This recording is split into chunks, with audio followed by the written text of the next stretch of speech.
जय जय राम। सादर नमन परम प्यारे राम, परम पूज्य गुरुजन, परम दिव्यात्मा और आप सबके मंगल आशीष लिए परमेश्वर अकारण कृपा करके अपने श्री चरणों में लेकर आए हैं।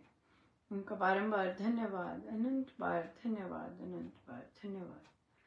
गुरुजनों की अकारण कृपा से वे हमें इस समय मन के रूपांतरण में लेकर आ रहे हैं। उनका बहुत बहुत धन्यवाद, अनंत बार धन्यवाद, अनंत बार।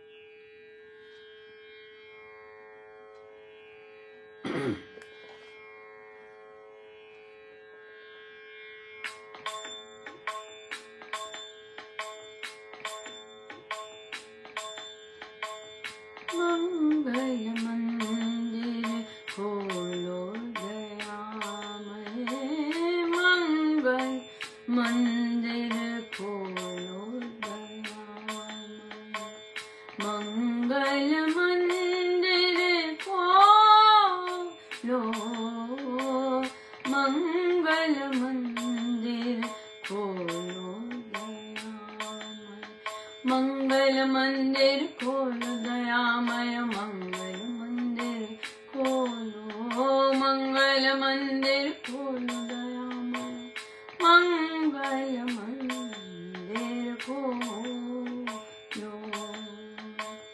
अति उत्कंठित दर्शन को जने, अति उत्कंठित दर्शन को जने, खड़ा द्वार पर तेरे, महामनोहर राम नाम में मूर्तिमान हरि हो।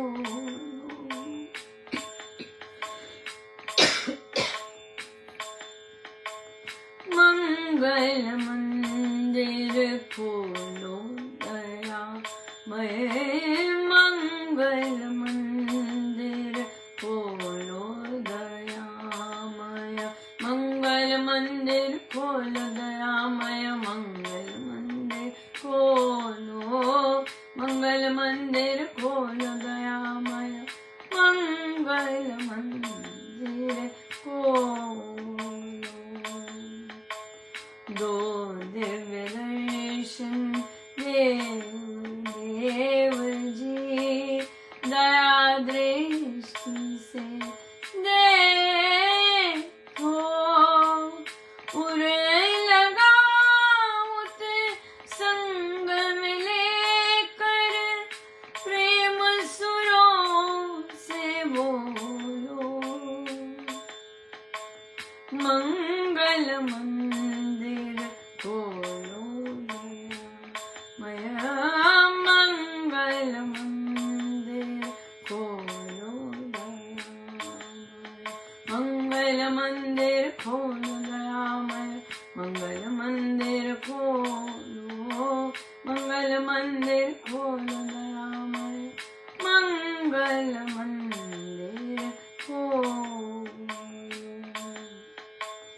वरद वरतम कर को फिराओ, वरद वरतम कर को फिराओ, सहित प्रेम पुचकारे,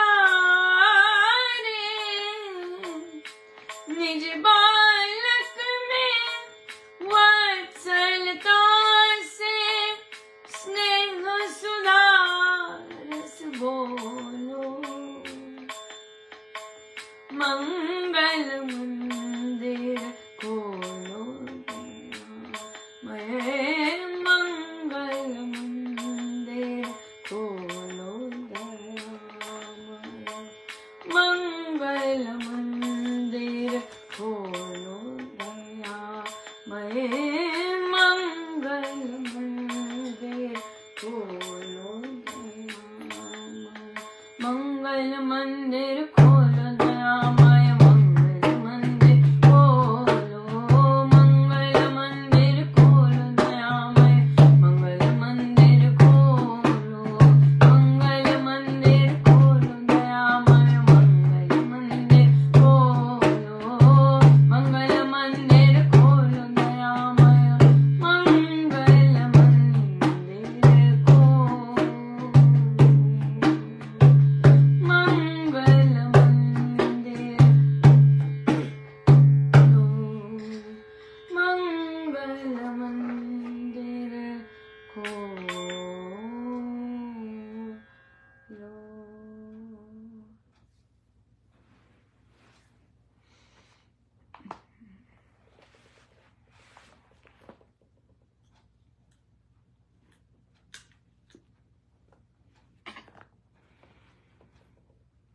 श्री कथा प्रकाश जी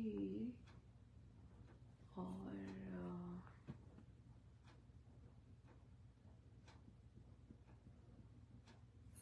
मुझे लानी पड़ेगी।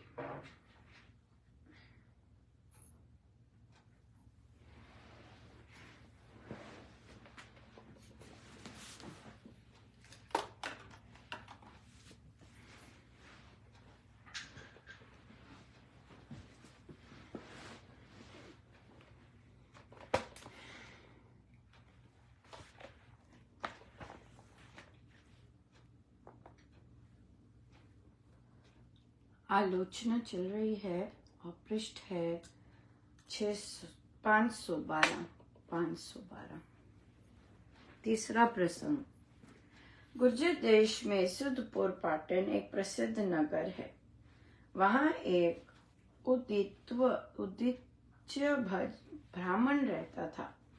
वह अपने ज्ञान से, विद्या बल से, आचार विचार से, बुद्धि विवेक से, सेवा परहित से और भजन ध्यान से उस सारे प्रांत में पूजा जाता था।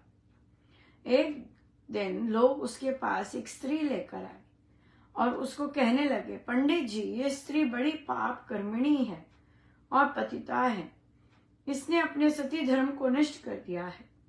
हम इसको जाति और देश से बाहर निकाल देना चाहते हैं। केवल अब आपकी व्यवस्था प्राप्त करनी शेष है। आंखें बंद करके वह ब्राह्मण कुछ एक पलों तक सोचता रहा। तदंतर पलकें उठाकर वह बोला, प्यारों, यह मनुष्य अपूर्ण प्राणी है। इसका पद पद पर पाप अपराध से पतन होना संभावित है। ना जाने हम में से किस में कितने दोष दुर्गुण भरे पड़े हैं। मैं तो अपनी ऐसी अवस्था नहीं देखता कि इसके बहिष्कार की व्यवस्था दे सकूं। हाँ, आप में जो ऐसा पुरुष हो जिसने कभी कोई मानस पाप भी ना किया हो, वह ऐसी व्यवस्था दे सकता है। ये सुनकर सबके मुखों पर मौन की मोहर लग गई। किसी ने भी कुछ कहने का साहस ना किया। तब फिर ब्राह्मण बोला, यदि किसी से कभी कोई भी पाप ना हो, कर्म हो जाए, तो उसको चाहिए एक तो गुरुजनों के आगे उसकी आलोचना करे, दूसरे उस कुकर्म पर पश्चाताप करता रहे, तीसरे फिर उसको ना करने का व्रत धारण कर ले, चौथे विधि पूर्वक प्रायश्चित करके उसका सर्वथा मार्जन कर डाले। आलोचना करते रहना ऐसा ही उत्तम है जैसा घर बार में पड़ी हुई धूल को झाड़ना बुहारना। जैसे प्रतिदिन स्नान करने से काया शुद्ध रहती है, ऐसे ही प्रतिदिन की आलोचना से मनुष्य का अंतःकरण स्वच्छ बना रहता है। दिन भर के काम काज तो व्यापारी के लेन देन के कार्यों के सदृश हैं और नित्य ही आलोचना दिन भर की आय व्यय की पड़ताल के समान है। इससे मनुष्य को अपनी त्रुटियों का पूरा पता हो जाता है। सज्जनों के सम्मुख अपने दुष्कृत की आलोचना करना, अपने मानस रोग सुवैद्य को बताकर उनकी चिकित्सा कराना है। आलोचना ना करके अपने दुष्कृत्यों को अपने भीतर छुपा रखना ऐसा ही बुरा है जैसे निज गृह में मल मैल को भरते चले जाना।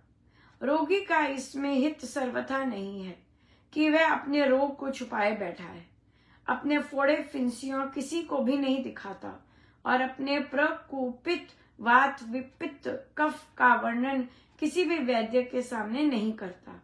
रोगी का हित तो रोग की चिकित्सा कराने में है। ऐसे ही पापों की, पातकों की, अपराधों की और दुष्कृत्यों की आलोचना करने में ही मनुष्य का हित और कल्याण है। दुर्वासना पर विजय लाभ करने के लिए सुगमतर साधन अपने कृत्यों की आलोचना करना ही है। या बिल्कुल सही है। और बिना इसके तो हो ही नहीं सकता। मतलब बिना अपने आप को देखे, बिना अपने आप अपने कर्मों पर और हम जो दिन भर कर रहे हैं उसको बिना पड़ताले कुछ संभव ही नहीं, बिल्कुल नहीं संभव। तभी रामोपासना जब हम करते हैं, रामोपासना में कंपल्सरी है कि हमें लिखना होता है कि हमसे परोपकार क्या करवाया प्रभु ने, फिर हमसे कृपाएं क्या बरसी, क्या क्या मैं देख पा रही हूँ कृपा बरसी। तीसरा बहुत इम्पोर्टेंट कि मुझसे गड़बड़ क्या हुई है। तो आप देखेंगे कि अगर हम इन चीजों की अपनी आलोचना नहीं करते, अपनी देख नहीं पाते अपने अंदर, तो फिर उसका तो फायदा ही नहीं। हमारी बैठकों का मेन यही चीज होती है कि हम अपने नेगेटिविटीज देख सकें और फिर करें। जैसे कि भी कल ही राम उपासना हो रही थी, तो उसमें एक साधिका जी कहती कि मुझसे बहुत भारी गड़बड़ हो गई और उसका फल भी गड़बड़ हुआ। मैंने उन्हें कहा कि देखिए, जब तक आप बात नहीं बताएंगे तब तक जज करना मुश्किल है, और जज हम करें क्यों, कि क्या अपना अनुमान क्यों लगाएं। सो इसलिए आपको बताना, ताकि क्योंकि कई बार क्या होता है, जो बहुत सीरियसली साधनारत होते हैं साधक, वो सारा दोष अपने पे ले रहे होते हैं और अपने आप को बीट अप कर रहे होते हैं। तो ये बहुत बार देखा है। तो इसलिए बहुत इम्पोर्टेंट है कि पूरी बात सुननी कि किस चीज से वो परेशान है, rather than कि मतलब वो गड़बड़ अपना बोल रहे हैं। सो एक साधिका जी के परिवारजन बहुत ही घटिया, बहुत ही निकृष्ट शब्द बोलते हैं। वो राम नाम भी जपते हैं, वो भी राम नाम की साधिका है, पर उनमें अभी इतना ऐसा नहीं आया कि उनकी मन में राम नाम बसे, जिससे कि जीवा में आए। तो परिवार के जन हैं, तो सारे दीक्षित हैं, तो उसमें एक ऐसे करती है, बहुत ही गंदा बोलती है। तो जो साधिका जी अपनी आलोचना कर रही थी, उन्होंने कहा कि मैंने अपने पति को बता दिया कि मुझे ऐसे ऐसे ऐसे से कहा है। जायज बनता भी है, क्योंकि पति ही ससुराल में है, तो पति पर बिल्कुल उन्हीं को बताएंगे। लेकिन उससे क्या हुआ कि जो पति ने फिर जब बात उठाई बाकी परिवार के साथ, तो फिर वहां पे फिर झगड़ा हो गया बहुत ज्यादा, और फिर और गंदी बात हो गई। तो फिर साधिका जी ने कहा कि मेरे कारण ऐसे सब हुआ। तो उन्हें कहा कि आपके कारण, इसके कारण नहीं हुआ कि आपने बात आपको गड़बड़ इसलिए रही क्योंकि आपने पति को जाके बताई। किसी ढंग से ठीक भी है, लेकिन क्या है कि वह भी बहू है, राइट। सो अगर वो वर्षों से वो बहुत ही गंदा व्यवहार कर रही हैं, बरसों से कर रही हैं, अब बहुत ही निकृष्ट शब्द बोलने लग गए, तो फिर उन्हें कहा कि ये इसका सामना आपको करना चाहिए, rather than कि आप दूसरे का सहारा ले जाके कहते मैं बोलती नहीं हूँ, बिल्कुल चुप रहती हूँ और कुछ नहीं कहती। तो उन्होंने कहा कि नहीं, आपको अगर अंदर से, और कहते उस दिन मैं परेशान भी थी तो मेरे मुंह से निकल गया, नहीं तो मैं चुप ही रहती हूँ, जो वो बोलती हैं बोलने देती हूँ, जैसे भी है। लेकिन देखिए, कहीं भी नहीं लिखा, ना कथा प्रकाश जी में लिखा है, न गीता जी में लिखा है कि अपने ऊपर जो अत्याचार हो रहा होता है उसके बारे में नहीं बोलना। और वो अपने ऊपर अन्याय नहीं कर, वो अपने ऊपर इट इज नॉट अलाउड, कि आप अपने ऊपर इस तरह का अन्याय होने दें। गीता जी में भी नहीं लिखा और कथा प्रकाश जी में भी नहीं कही है। सो इसलिए अगर आपको हाँ, आप वैसे नहीं हैं, आप प्रत्युत्तर नहीं देते हैं, आप कुछ नहीं उन्हें कहते हैं, लेकिन आप फिर भी कोई ना कोई सोल्यूशन निकाल सकते हैं जिससे उनको किसी न किसी तरह से रोका जाए, राइट। क्योंकि हमने देखा है कि वर्बल बात करने में तो मैं ही होती है, लेकिन और भी इम्पोर्टेंट, और भी बहुत सॉल्यूशंस हैं जब हम अगले को स्टॉप करना चाहते हैं, राइट। क्योंकि अगला में केवल एक ही चीज है, वो है ईर्ष्या। ईर्ष्या की अग्नि जो होती है तो बहुत गड़बड़ करती है, बहुत ज्यादा गड़बड़ करती है, तहस नहस, खुद तो तहस नहस हो ही रहे होते हैं, दूसरे को भी करती है बहुत ज्यादा। सो इसलिए ईर्ष्या है, तो इसलिए हम दूर रहें तो बहुत ही अच्छा रहता है। ईर्ष्यालु एरिया से दूर रहना बहुत अच्छा रहता है। आपको पता चल जाए कि ईर्ष्या कर रहे हैं। अगर लगता है ईर्ष्या करे, अगर नहीं भी ईर्ष्या लगता तो ऐसे लोगों से दूर, जो आपकी खुशी में नहीं खुश हो सकते, उनसे दूर रहना ही बिल्कुल ठीक है, बहुत सुंदर है। उनके साथ अपनी खुशी भी शेयर करने की आवश्यकता नहीं होती। प्रभु बहुत और लोग दे देते हैं जहां आप खुशी से शेयर कर सको। तो फिर इसलिए आपको आप अपसेट रहे क्योंकि आपने स्वयं उसे डील नहीं किया, रेदर देन आगे गए बताना तो होता है, बट जब हम खुद से डील कर लेते हैं, सॉल्यूशंस निकालते हैं, तब हमें आगे भी बताने की जरूरत नहीं पड़ती। We are good, it has been settled. हाँ, लेकिन अगर आपने नोटिफाई करना है तो आप नोटिफाई कर सकते हैं। लेकिन घर परिवार होता है तो अगर चुप रहते हैं और जब आपसे पूछा जाता है तब आप सबूत दे सकते हैं आराम से, देखिए जी मैंने तो कुछ नहीं कहा, यह है। सो इसलिए बहुत बहुत ज्यादा इम्पोर्टेंट है कि हम इसे खुद डील करें। कथा प्रकाश जी में स्वयं डील करने को कहते नहीं नहीं नहीं नहीं, मेरे से तो कभी हो ही नहीं पाएगा। हो नहीं पाएगा तो ये तो अहम है। जो भी ये कहता है या मानता है कहीं ना कहीं कि मुझसे तो नहीं हो पाएगा, ये मैं नहीं कर सकता, ये तो इम्पॉसिबल, तो ये जो इम्पॉसिबल वर्ड है ये तो राम नाम की डिक्शनरी में ही नहीं है। अगर हम ही यूज करते हैं इम्पॉसिबल ये वाला वर्ड, तो इसका मतलब हम एक नहीं है राम नाम से, राइट। सो इसलिए अपना अहम, अपना इनसिक्योरिटीज, अपना जितना भी भय, वो पीछे रख के हमें वो कूदी लेनी होती है, बहुत इंपॉर्टेंट है। और राम नाम का साधक तो लेगा ही लेगा। प्रभु ये निर्भयता जो है, ये अच्छी साधना से देते देते हैं निर्भयता आती है। क्योंकि हमारा स्वभाव है निर्भय, लेकिन क्योंकि हमने अभी हमारी चित्त शुद्धि नहीं है, अब हमें पूरी तरह से हमारी मैल नहीं धुले, तो हमें निर्भयता के कार्य करते हुए भय लगता है, डर लगता है। हाँ, यहाँ सोच के हो ही नहीं सकता। लेकिन हमेशा याद रखिए, कई बार निर्भयता के रास्ते पे अकेले ही रहना पड़ता है, बिल्कुल। सो इसलिए पर अगर चयन किया है, करते हैं कभी भी तो फिर वो फिर अकेले ही होता है। बहुत कम, कई बार हो जाते हैं साथ, पर अधिकतम समय अकेले ही इस राह पे चलना पड़ता है। सो बहुत कृपा है और बहुत ही सुंदर दिन रहा। भक्ति प्रकाश जी का पाठ देर बाद हुआ क्योंकि रामायण जी चल रहे थे, नवरात्रि चल रही थी। सो आए हैं वापस। सो बहुत ही सुंदर रहा।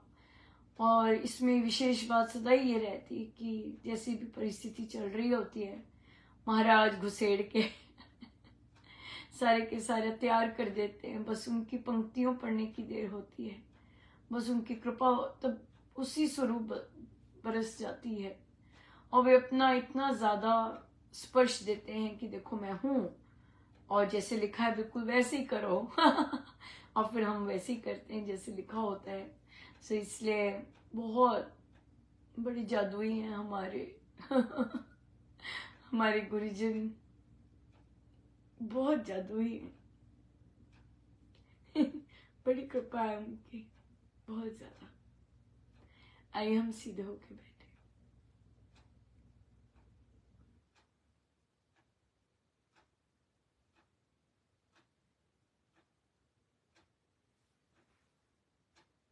सब गुरुजनों का उनके श्री चरणों में जय जय राम, जय जय राम, जय जय राम।